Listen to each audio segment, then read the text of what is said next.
आपण पर्यटनाबद्दल बोललो, आपण पर्यटन म्हणून विकासाकडे कशा चालना निर्माण होतील त्याकडे बघलो, औद्योगिक विकासाबद्दल आपण बोललो, परंतु मुळात जिल्हा परिषद हे जे कार्यक्षेत्र असतं त्याच्यामध्ये गावांचा सहभाग फार महत्त्वाचा असतो.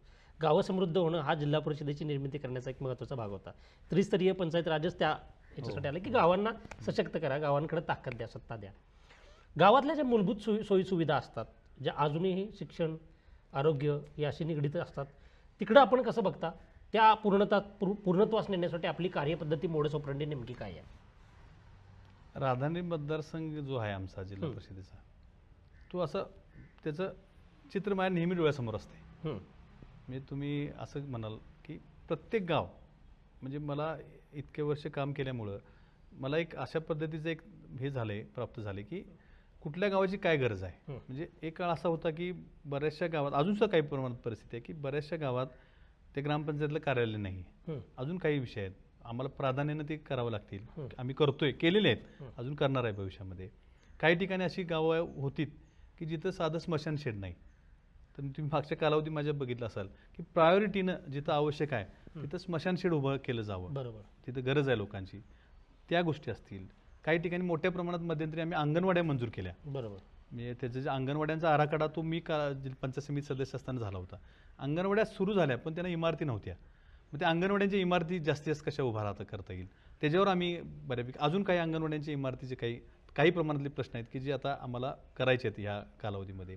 शाळा इमारतींच्या बाबतीत इथं पावसाचं प्रमाण खूप असल्यामुळे शाळांच्या देखभाल दुरुस्तीचा प्रश्न मोठा तयार होतोय.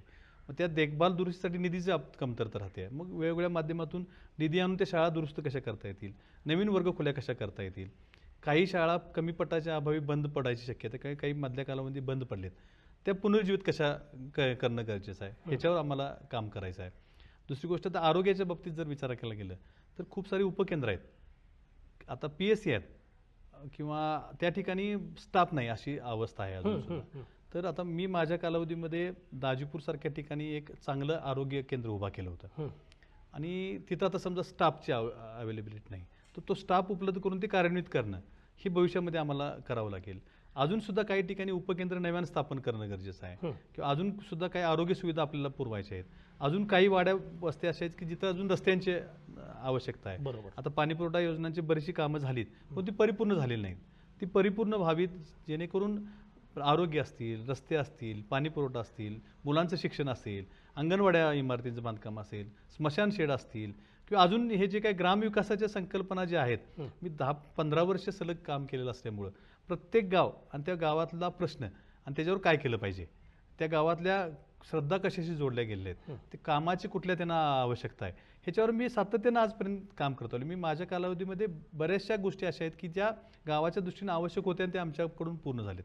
तसेच अजून काही बॅकलॉग त्याचा सुद्धा आहे आपण, ज्याच्यावर आता आम्हाला भविष्यामध्ये, आता काही ठिकाणी अजून मंदिरं चांगली आहेत. आता दुर्ग मनोहर सारख्या ठिकाणी विठलाई देवीचं खूप चांगलं मंदिर आहे, खूप अगदी महाराष्ट्र कर्नाटकातून तिथे लोक येतात. तर आमच्या कालावधीमध्ये त्याला B वर्ग दर्जा आम्ही दिला आणि तिथे सोयीसुविधा निर्माण झाल्या. ही काही लगेच होणारी प्रक्रिया नाही, अजून सुद्धा बऱ्याचशा अशा ठिकाणं आहेत किंवा बऱ्याचशा गोष्टी. ग्रामविकासाची कल्पना ही कशी असते की एका टप्प्यात ह्या सगळ्या गोष्टी होत नाहीत, परंतु त्या तिथं काम करणाऱ्या लोकप्रतिनिधीला आपल्या मतदारसंघाची नाळ माहीत पाहिजे की कुठल्या वाढीसाठी काय आवश्यकता आहे, कुठल्या गावासाठी काय आवश्यकता आहे, गरज काय आहे. आता जर बघितलं तर ह्या परिसरामध्ये ज्या वस्ती शाळा झाल्या, त्या वस्ती शाळा झाल्या त्यावेळी मी पंचायत समिती सदस्य होतो. त्यावेळी मोठ्या शाळा निर्माण होऊ शकत नाही, तर त्या वस्तीवरती शाळा निर्माण व्हावी अशी गव्हर्नमेंटची त्या पाठिंब्याची संकल्पना होती.